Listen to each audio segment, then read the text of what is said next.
Hello friends, आज हम पढ़ेंगे कि रोग कैसे होते हैं और रोगों का संशमन क्या है, रोग कैसे ठीक होते हैं। तो किसके अनुसार पढ़ेंगे? आचार्य चरक के अनुसार। ये कहाँ वर्णित है? ये चरक संहिता के शारीर स्थान के अध्याय नंबर 2, जिसका नाम है अतुल गोत्रीय शारीर अध्याय, उसके श्लोक नंबर 40 में वर्णित है। तो रोग कैसे होते हैं, उसके 3 हेतु हैं, रीजन है। उसका श्लोक देखते हैं। प्रज्ञा अपराधो विषमास तथा अर्था हेतु तृतीया परिणाम काला। तो सबसे पहला रीजन है प्रज्ञापराध। प्रज्ञापराध होता है धी धति स्मृति, यानी कि बुद्धि और धारण शक्ति और मेमोरी का भ्रंश हो जाना, वो होता है प्रज्ञापराध। तो प्रज्ञापराध होने से रोग होते हैं। विषम अर्थ यानी कि असात्मी इंद्रियार्थ, अयोग, अतियोग और मिथ्यायोग होना।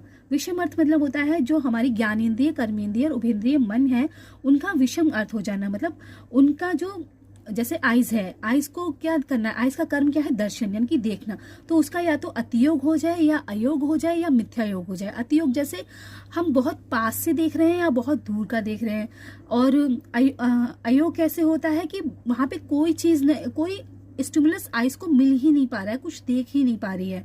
और मिथ्यायोग क्या होता है कि जो चीजें एग्जिस्ट नहीं कर रही हैं उनको देख रही है। तो ये होता है विषम अर्थ। ऐसा ही रस से, ऐसा ही घ्राण इंद्रिय से, ऐसा ही श्रोत इंद्रिय से होता है।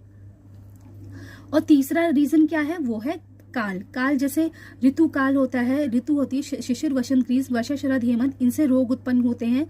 तो और दूसरा क्या है? दूसरा है क्रियाकाल। क्रियाकाल जैसे संचय, प्रकोप, प्रसर होता है, उससे रोगों की अवस्था होती है, वो भी, उससे भी रोग होते हैं। ये काल का फैक्टर है। फिर आता है रोगों का संशमन। संशमन कैसे होता है?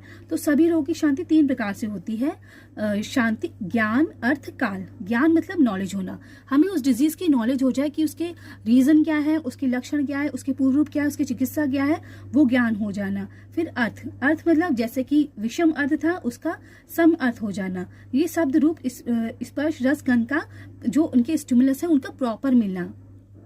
फिर है काल का संयोग से युक्त हो जाना। काल जैसे ऋतुजन्य काल है, ऋतु काल है, उनका जो शिशिर, बसंत, ग्रीष्म, वर्षा, शरद, हेमंत में जो डिजीजेज होती हैं, उनका दूसरे ऋतु आने पर उन डिजीज का समन हो जाना और क्रिया काल का पूरा हो जाना, उसकी चिकित्सा कर देना। ये जो होता है ये काल का संयोग होता है।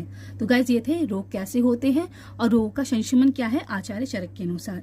Thank you guys, have a nice day. जय हिंद, जय भारत, जय आयुर्वेदा।